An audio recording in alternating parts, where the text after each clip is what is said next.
Olá, irmãos, boa noite. Vamos então continuar aqui o nosso estudo e já passámos a metade, já vamos para a quinta mensagem. E hoje vamos fazer uma pequenina pausa no nosso estudo de Apocalipse 13 para vermos um assunto que faz parte da cronologia dos eventos finais que eu considero ser importante.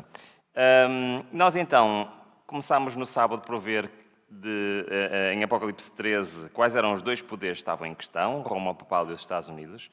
E depois andámos a estudar o passado e vimos que já houve leis dominicais no passado, certo? Lembram-se? E no passado, quantas é que houve? 5? Muito bem, alguém estava atento. E nós já vimos quantas das 5 em relação ao futuro? Quantas é que já vimos? Vamos recapitular. Nós vimos uma primeira, certo? Uma primeira lei dominical que será parar o mundo no dia do domingo. E vimos quais serão os argumentos, quais são os argumentos que estão a ser usados e que se servirão como principais argumentos para justificar esta lei. São eles moral e científico. E vimos que esta profecia se encontra em Apocalipse 13, 14. Depois vimos uma segunda lei, que seria trabalhar ao sábado. E está em Apocalipse 13, 16. E esta então significa receber o selo de Deus ou marca da besta. Lembram-se? Sim? E também vimos que o argumento para esta será um argumento financeiro. Mas também já vimos o quê? Uma terceira. Qual é a terceira que nós vimos? Nós vimos então que uma terceira lei será de comprar ou vender. E encontra-se em Apocalipse 13, versículo 17, e que significa controle total. Ou seja, nesta altura o povo de Deus terá de se sustentar a ele próprio. Ora, ainda vai haver mais. Vamos estudar e vamos ver que realmente no futuro, assim como no passado, teremos 5 fases diferentes, ou 5 leis dominicais, se quiserem. Mas hoje vamos parar um bocadinho e ver o que é que, entretanto, vai estar a acontecer à Igreja, ao povo de Deus. Pode ser? Sim? Ok. Eu queria começar por o texto em Apocalipse 12, 17, que é um texto que se ouve muitas vezes nos púlpitos adventistas. E ele diz o seguinte: E o dragão irou-se contra a mulher e foi fazer guerra aos restantes de sua descendência, os que guardam os mandamentos de Deus e têm o testemunho de Jesus Cristo. E isto aqui é muitas vezes denominada, portanto, esta mulher é, segundo a profecia, uma igreja e é denominada como uma igreja que é remanescente. Muito bem. E tem 2 características desta igreja remanescente. Guarda os mandamentos de Deus e tem o testemunho de Jesus Cristo. Ora, eu muitas vezes tento-me imaginar como é que foi a João estar lá na ilha de Patmos a assistir às visões que Deus estava a dar. O livro do Apocalipse é composto de 10 partes. Temos uma introdução, temos uma conclusão e no meio temos 8 visões. 8 visões diferentes que João assistiu. E a determinada altura, isto é mais para o final do livro, João já estava tão... acho que já estava a ver tantas coisas, já estava tão admirado com tudo o que estava a ver, que ele fez uma coisa estranha. Sabem o que é que ele fez? Ele prostrou-se diante do anjo que estava com ele e começou a adorar o anjo. E o que é que o anjo lhe disse? Não. Então, João, então, sou um servo do Deus Altíssimo como tu és. Mas um pouco mais à frente, mais uma vez, João estava tão... Aquilo estava a ser, se calhar, mais do que ele conseguia aguentar, estava tão maravilhado que ele fez novamente o mesmo, certo? E o que é que o anjo lhe disse outra vez? Não, João, não faças isso. Então nós, normalmente, costumamos usar estes 2 textos, eu vou colocar estes 2 textos, para definirmos o que é que quer dizer têm o testemunho de Jesus Cristo, ou seja, o que é que isto quer dizer para a igreja remanescente. Então, no primeiro episódio, encontra-se em Apocalipse 19, 10, e diz: Então me lancei a seus pés para adorá-lo, mas ele disse: Não faças tal, sou conservo teu e dos teus irmãos, que têm o testemunho de Jesus. Adora a Deus, pois o testemunho de Jesus é o Espírito de profecia. E se formos agora comparar com o Apocalipse 22, temos exatamente a mesma cena. Prostei-me aos pés do anjo, que me mostrava para o adorar, e ele disse-me: Olha, não faças tal, porque eu sou conservo teu e dos teus irmãos, os profetas. e dos que guardam as palavras deste livro adora a Deus. Ou seja, por este texto nós concluímos que as duas características da igreja remanescente é ter o quê? Guardarem os mandamentos de Deus e, de acordo com o que nós estamos a estudar nos eventos finais, isto tem lógica ou não? Quem é que está em causa? Não é a lei de Deus? E não é o selo do Deus vivo que faz parte integrante da lei de Deus? É. Mas depois diz o que é? Tem testemunho de Jesus, que, de acordo com o que João está a especificar, significa que tem profecia, tem o espírito de profecia, o dom profético. O espírito profético faz parte da igreja remanescente. E isto é interessante porque em Amós 3,7, todos conhecem este versículo, certamente o Senhor Deus não fará coisa alguma sem primeiro revelar o seu segredo aos seus servos, os profetas.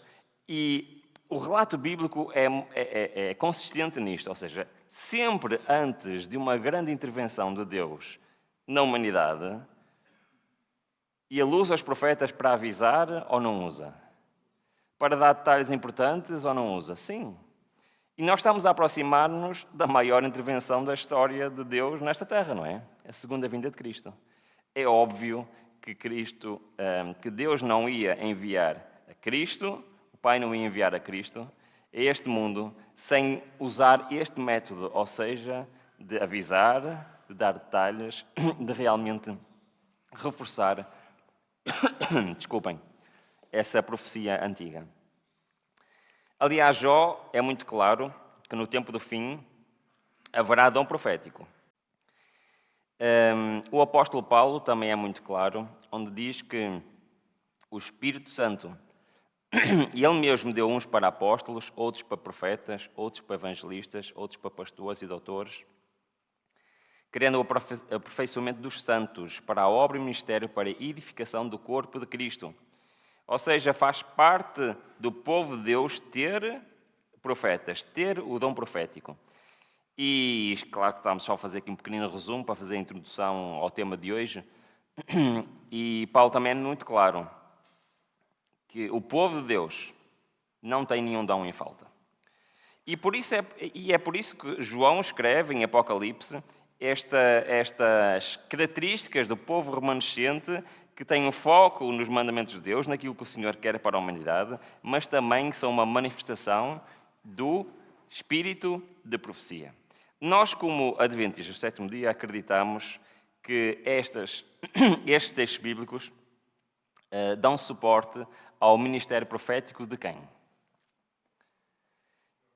Que muitas vezes nós dizemos, não é? Os livros do espírito de profecia, não é? É certo que o termo não está 100% bem aplicado, porque o espírito de profecia é toda a revelação profética, incluindo aquela que encontramos nos profetas bíblicos, mas nós usamos esse termo porque, digamos assim, é mais fácil se referir ao dom profético. Então, porquê que, e esta é a pergunta que vamos tentar responder hoje, está bem? Porquê que a igreja remanescente, as características dela é ter esta primeira característica parece-nos óbvia, não é? Guardar os mandamentos de Deus, mas ter o dom profético. Tem profecia, tem profeta, tem espírito profético. Bom, eu vou fazer uma pergunta simples, ok? Já repararam que eu gosto de fazer perguntas, certo? Quem é esta igreja?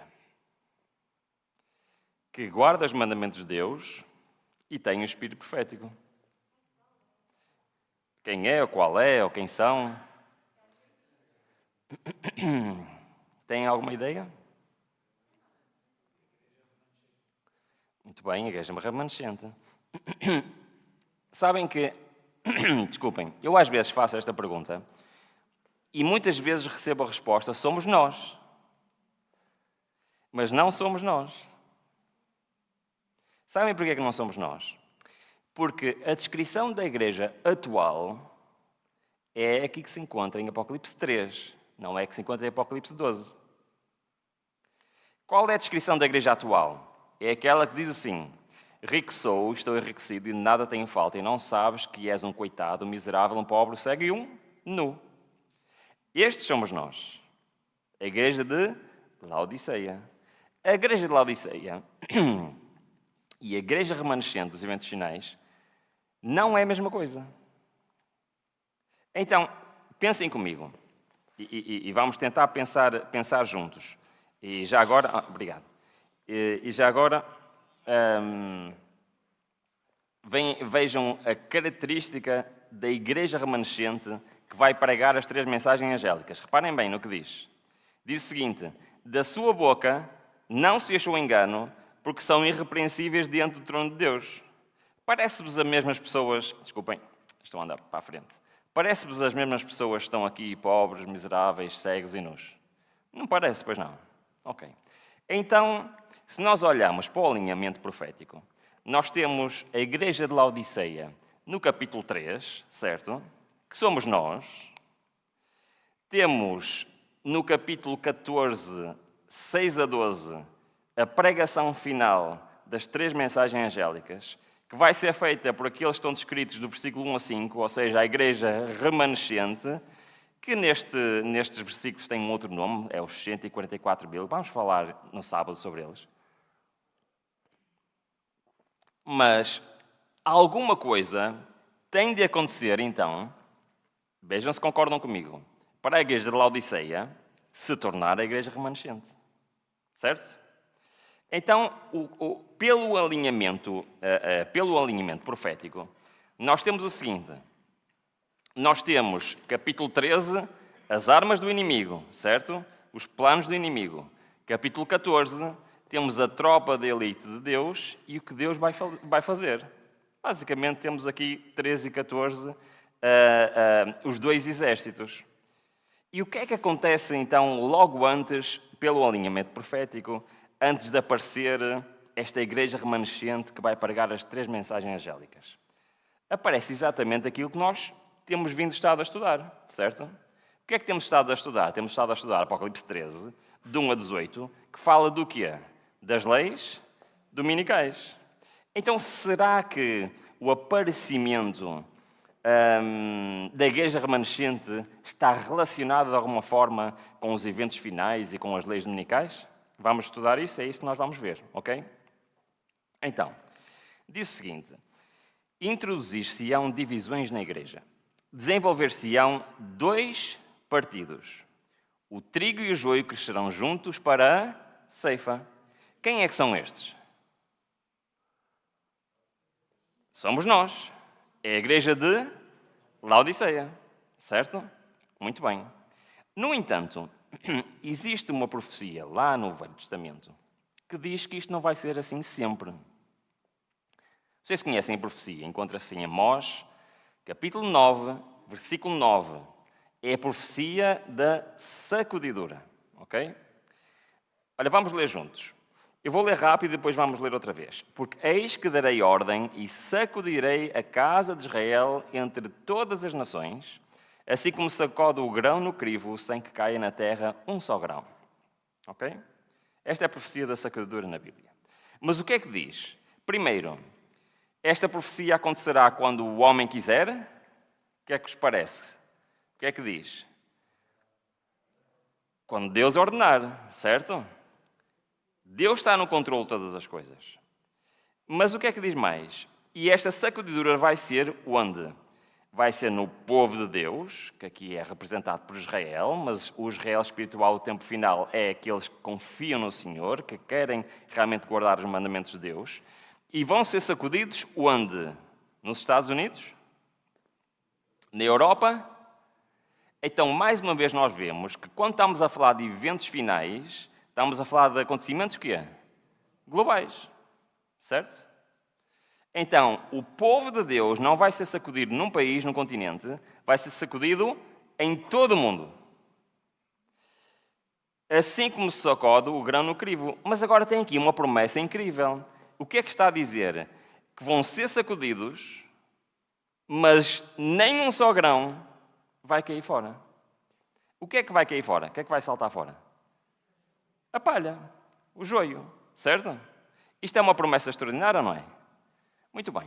Então, a Bíblia está a dizer muito claramente, vai chegar a uma altura, o povo de Deus vai ser sacudido, mas quem salta fora são aqueles que não são 100% fiéis ao Senhor. Acho que posso dizer assim. E aqueles que são 100% fiéis vão ficar onde? Vão ficar. Ok? Muito bem, então vamos tentar desenvolver. No Espírito de Profecia, desculpem dizer assim, mas é mais fácil para nós entendermos, diz o seguinte: haverá uma sacudidura da peneira. Quando? No devido tempo. E agora só um pequeno parênteses. Nós estamos a falar da sacudidura final, está bem? Porque já há sacudiduras e pode haver sacudiduras locais, está bem? Como já houve e poderá haver. Mas nós estamos a falar da final que vai englobar toda a terra simultaneamente, está bem? Haverá uma sacudidura na peneira. No devido tempo, a palha precisa ser separada do trigo. Por se multiplicar a iniquidade, o amor do mundo está esfriando. E este é precisamente o tempo em que quê? O genuíno será mais forte. Isto está em paralelo com o que acabámos de ler em Amós 9:9, sim ou não? Sim, está perfeito. Então, será que podemos assumir que é nesta altura em que vai haver uma pressão para quem quer cumprir com a lei de Deus que vai acontecer isto? Vamos ver. Quando a lei de Deus for anulada, sua igreja será peneirada por provas terríveis. E uma proporção maior do que agora podemos prever dará ouvidos a espíritos enganadores e doutrinas de demónios. Vamos parar aqui, que este é um texto muito importante. Então, parece que o alinhamento que nós temos na Bíblia que está correto. Exatamente antes de termos a tropa da elite de Deus pronta para proclamar as 3 mensagens angélicas, nós temos a descrição de quê? Das leis dominicais. Então, durante o período das leis dominicais, alguma coisa vai acontecer à igreja. O que é que vai acontecer? Ela vai ser sacudida. Ok? Então, quando a lei de Deus for anulada. Mas tem aqui uma frase que eu acho que é muito importante, que diz que uma proporção maior do que agora podemos prever dará ouvidos a quê? Lembram-se da profecia que nós estudámos de Apocalipse 16, que vi sair da boca espíritos semelhantes a quê? A rãs. Nós estudámos o que é que queria dizer a rãs, o que é que quer dizer, não se lembram? A comunicação social, ou seja, que os argumentos que vão convencer o mundo vão ser veiculados principalmente pela comunicação social. Então nós vemos o quê? Que mesmo dentro do povo de Deus, muitos vão acreditar. Isto é incrível, não é? Como é que o povo de Deus, que conhece a palavra do Senhor, que estuda as profecias, a maioria, ou uma grande parte, vai ser o quê? Enganada. E sabem porquê que eu estou aqui hoje? Porque eu não quero que nem eu, nem vocês, façam parte deste grupo. Vamos continuar. Não vai longe o tempo em que a prova sobrevirá a toda a alma. A marca da besta nos será recomendada com insistência. Os que passo a passo cederam às exigências do mundo e se sujeitarem a costumes mundanos, não acharão difícil submeter-se aos poderes dominantes, de preferência a expor-se a escárnios, a insultos, ameaças de prisão e morte. Nesse tempo, o ouro será separado da escória na igreja. Então, é precisamente na altura em que, após a primeira lei dominical, e já estamos a insistir na segunda lei dominical, e depois começa os eventos a se enrolarem, é precisamente nesta altura que o que é que vai acontecer ao povo de Deus? Vai ser sacudido. Muito bem. Então vemos que o alinhamento profético do Apocalipse se confirma, mas agora falta nós percebermos qual o motivo da sacudidura. Ok? Já sabemos a altura, falta saber o motivo, e o motivo eu acho que é muito importante. Vamos continuar. Diz o seguinte: estamos no tempo da sacudidura, tempo em que cada coisa que se pode ser sacudida, sacudir-se-á. Deus não desculpará, e agora eu vou fazer perguntas, está bem? Quando acabar de ler isto. Deus não desculpará os que conhecem a verdade se não obedecerem a seus mandamentos por palavra e ação. Lembram-se de nós termos estudado e comparado uns versículos de Apocalipse 13 com Deuteronômio 6. A diferença entre o I e o OU. Lembram-se ainda o que isso quer dizer? Pois é. É que para estarmos do lado de Deus, nós temos que ter os mandamentos onde? Nossa testa e na mão. Ou seja, temos que aceitar, e para além de aceitar, temos de agir. Certo?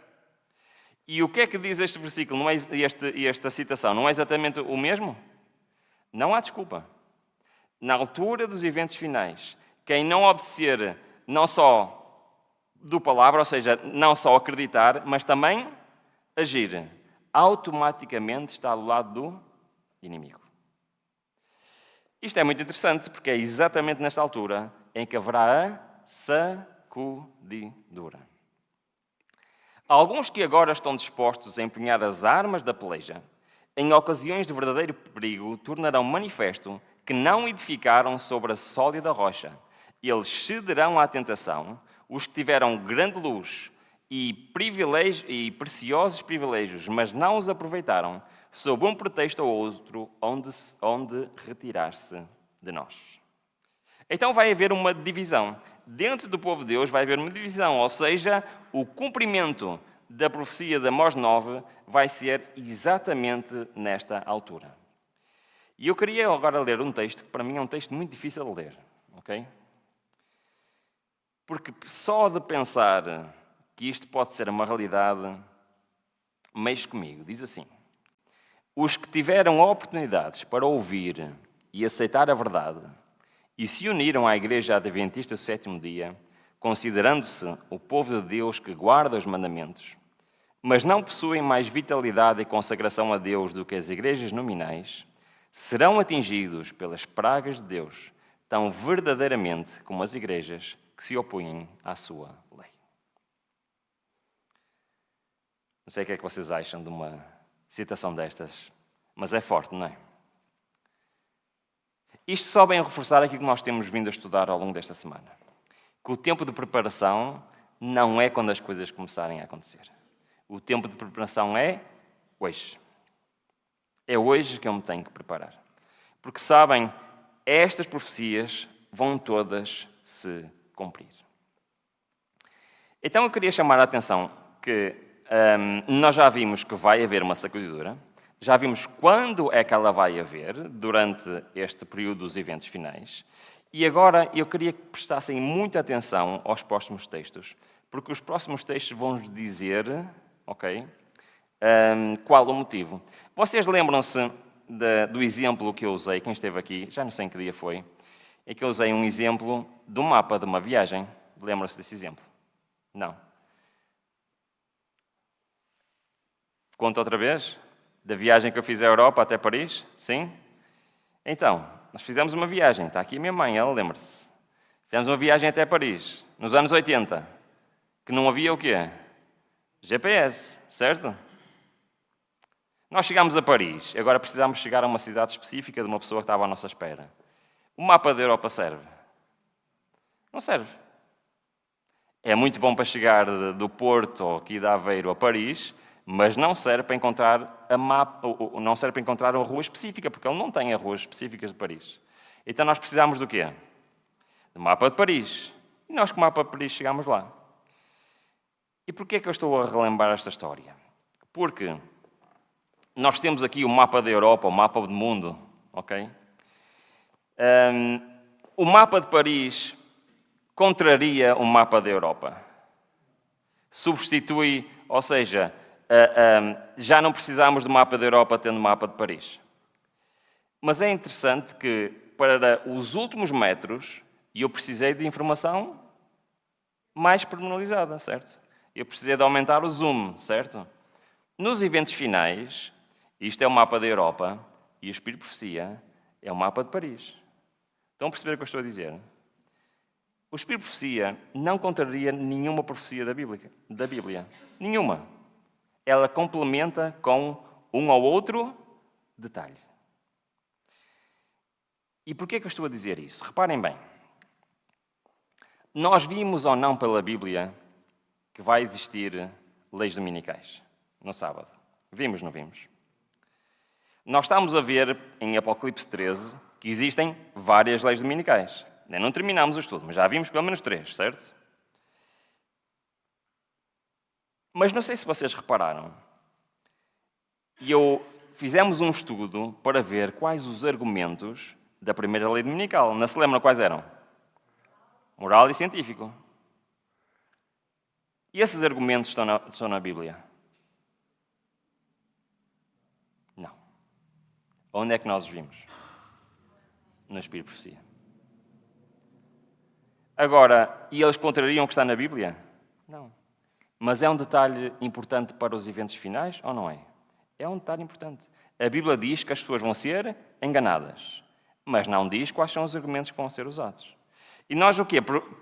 Pegamos nos argumentos que estão a ser praticados, difundidos, lemos o Laudato Si, lembram-se?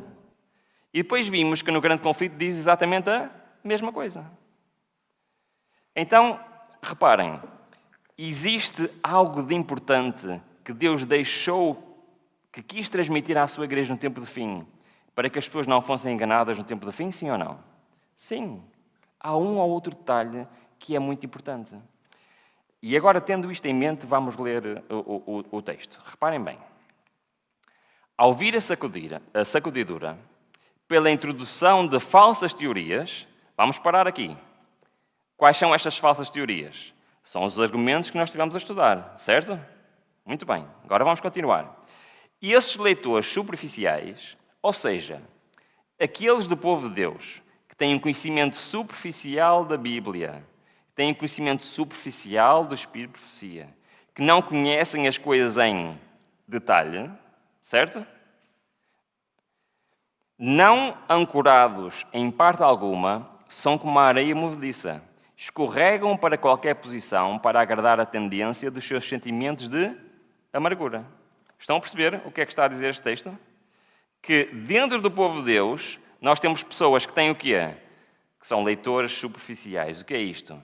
Têm um conhecimento geral da palavra de Deus, acreditam na palavra de Deus, mas não têm um conhecimento que é? Estou sozinho. Um conhecimento profundo, certo? Muito bem.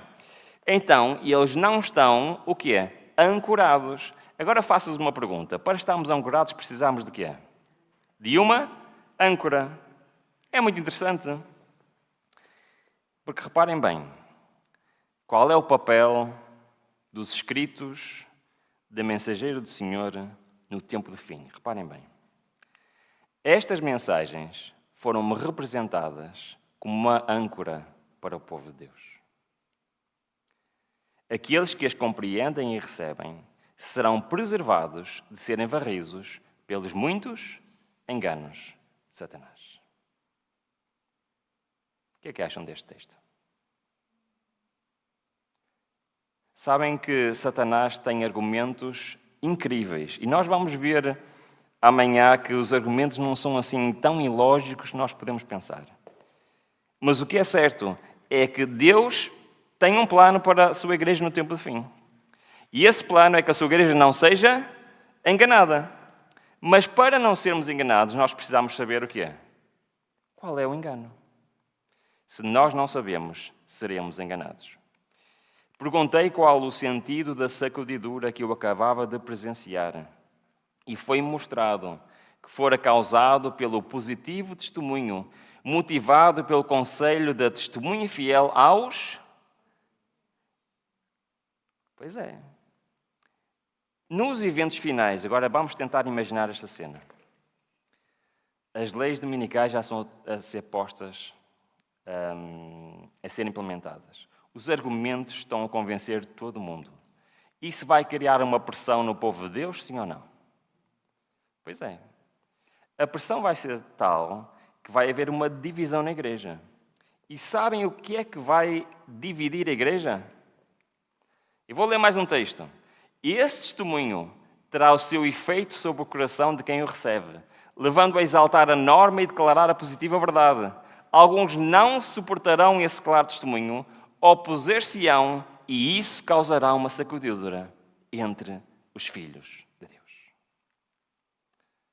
Sabem o que é que vai causar a sacudidura?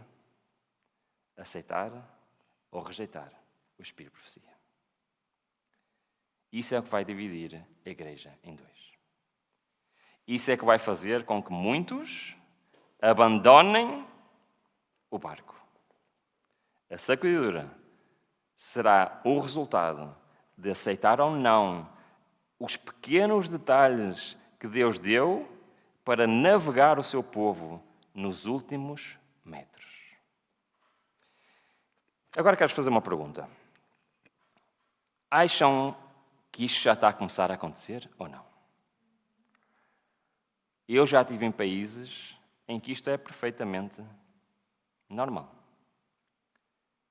E dentro do povo de Deus temos muitas pessoas que hoje já não aceitam a inspiração da mensageira do Senhor.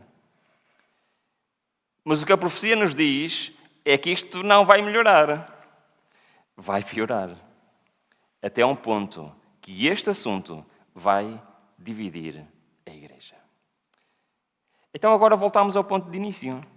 Reparem, porquê que Apocalipse diz que a igreja remanescente tem os mandamentos de Deus? É isto que está a ser posto em causa ou não é? Sim, e tem o espírito de profecia. Pois é. Aqueles que vão fazer parte da igreja remanescente serão aqueles que vão continuar a aceitar o espírito de profecia na sua totalidade. E é exatamente o que este texto nos está a dizer em Apocalipse 12:17. Uma coisa é certa: os adventistas do sétimo dia que se colocam sob o estandarte de Satanás abandonarão primeiro a sua fé nas advertências e repreensões contidas nos testemunhos do Espírito de Deus. Sabem o que é que este texto quer dizer quando se refere a testemunhos? Alguém sabe? Não? Sabem que é esse o termo que é usado pela escritora para os seus próprios escritos. Então o que é que o texto está a dizer? Que no tempo do fim, os adventistas que vão fazer o quê? Ser sacudidos e saltar fora. E vão passar a ser o quê? Vão se colocar sob o estandarte de Satanás. Primeiro, abandonarão a sua fé no espírito da profecia. Nos testemunhos do Espírito de Deus. É por isso que o último engano de Satanás será anular o testemunho do Espírito de Deus, os escritos inspirados. Não havendo profecia, o povo se corrompe. Satanás operará habilmente, de várias maneiras e por diferentes instrumentalidades, para perturbar a confiança do povo remanescente de Deus no verdadeiro testemunho. E isto, então, provocará uma sacudidura. Sabem, irmãos, eu já fiz parte do grupo dos Adventistas do sétimo dia que não... Eu não diria que não acreditava, mas que não dava valor ao Espírito de profecia. Okay? Fiz parte do grupo de irmãos que estão há dezenas de anos na igreja e simplesmente não davam nenhuma importância ao que estava escrito. É verdade que nós temos que distinguir o que são livros que foram escritos pela Sra. White e do que são compilações, ok? São coisas diferentes. E devemos primeiro ler os livros que ela escreveu. Eles são só 23. A Sra. White só escreveu 23 livros, ok? Mas, Ruben, existem mais de 100, não é? Certo, os outros são compilações dos escritos dela. E as compilações são uma bênção, mas têm o seu lugar. Tem o seu lugar porquê? Porque, vamos lá ver se eu explico qual é a diferença. Sabem qual é a diferença entre um livro e uma compilação, certo? E vou dar um exemplo prático. Ela tem várias cartas que escreveu a vários casais ou futuros casais que tinham problemas, ok?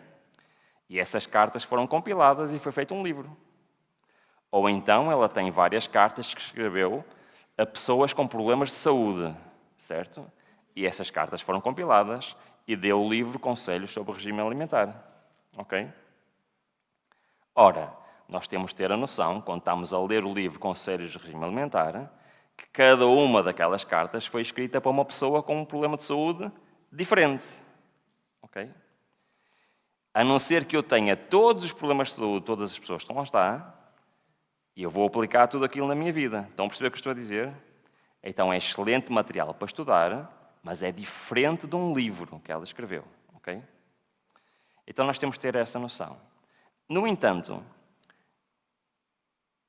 eu quero vos dizer que quando um cristão adventista decide estudar a palavra de Deus a sério, e quando um cristão adventista do sétimo dia lê livros como o Patriarcas e Profetas, Profetas e Reis, o Desejo das Nações, o Atos dos Apóstolos, o Grande Conflito, a Parábolas de Jesus, ou o Maior Discurso de Cristo, irmãos, é impossível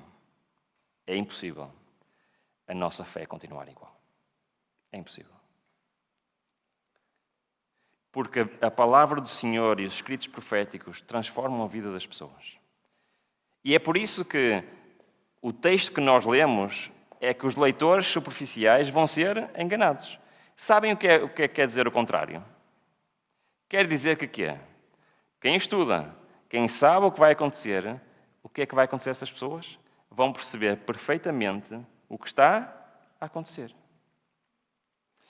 Por isso nós temos um privilégio tão grande e por causa deste privilégio nós não temos desculpa para sermos enganados.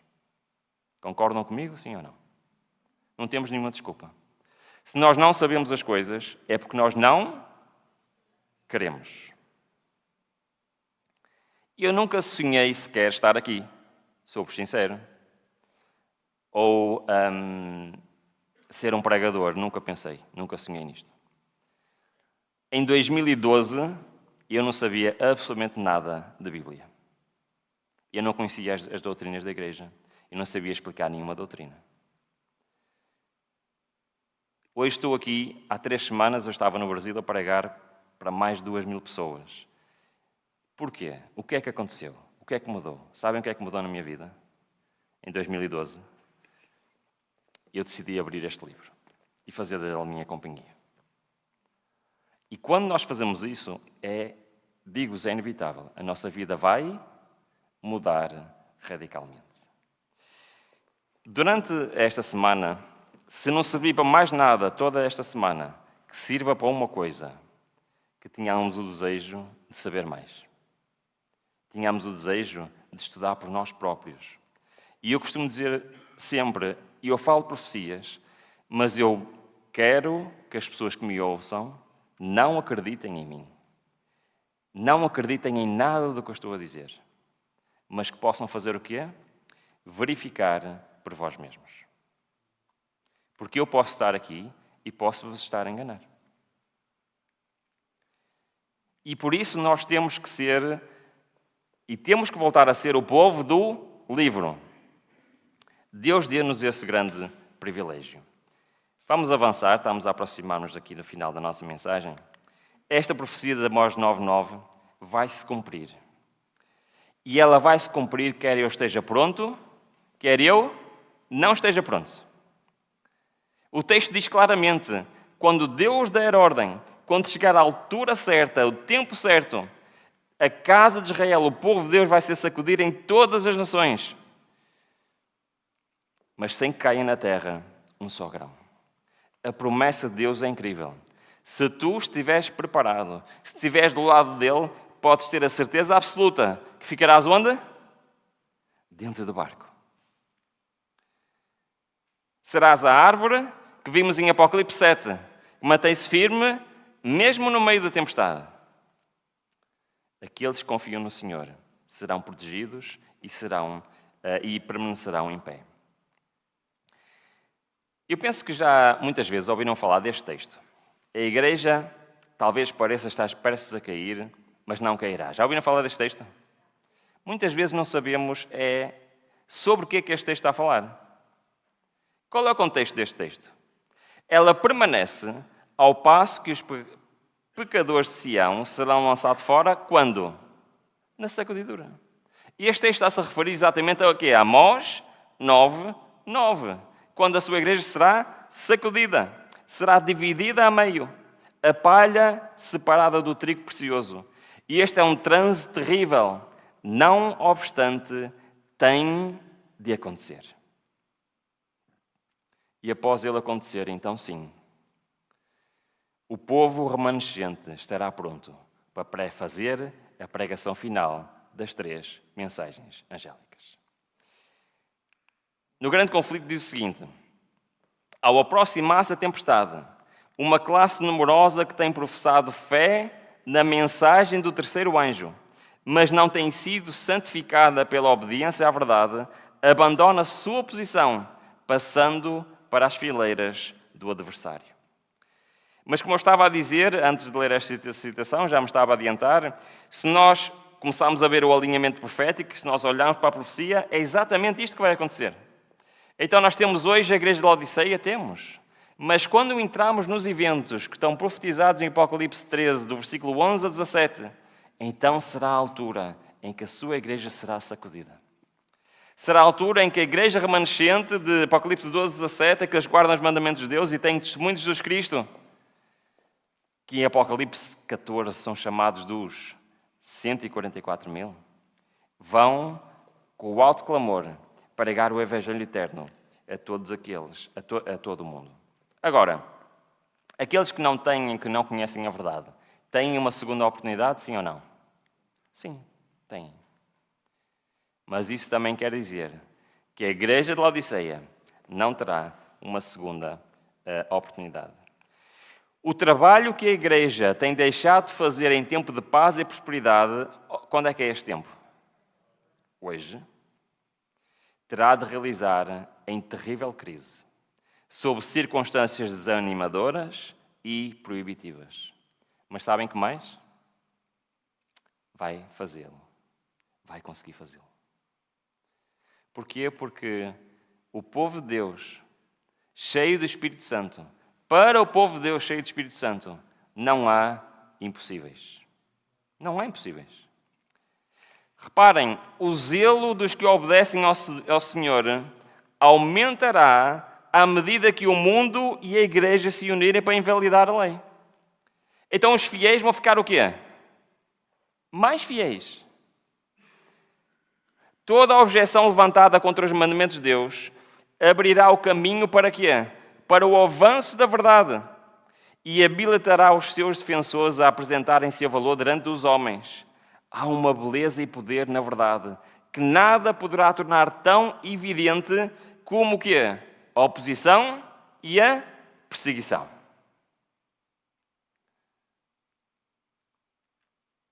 Quem estiver do lado do Senhor está mesmo do lado do Senhor. Ninguém vai conseguir disfarçar. Hoje podemos ser cristãos faz de conta. Podemos perfeitamente ser cristãos faz de conta. Até podemos ser anciões, anciãs, líderes e ser cristãos faz de conta. Mas nesta altura será impossível. E o último texto de hoje, estandarte após estandarte, era arrastado no chão, à medida que grupo após grupo do exército do Senhor se juntava ao inimigo, e tribo após tribo das fileiras do adversário se unia ao povo de Deus que guarda os mandamentos, aqueles lá do Apocalipse 12, 17. Mas reparem na promessa. Os lugares vagos nas fileiras serão preenchidos com os que foram representados por Cristo, como tendo chegado na hora 11ª. Nesta altura, muitos que nunca ouviram a verdade vão reparar que aquilo que hoje nós falamos, afinal é verdade.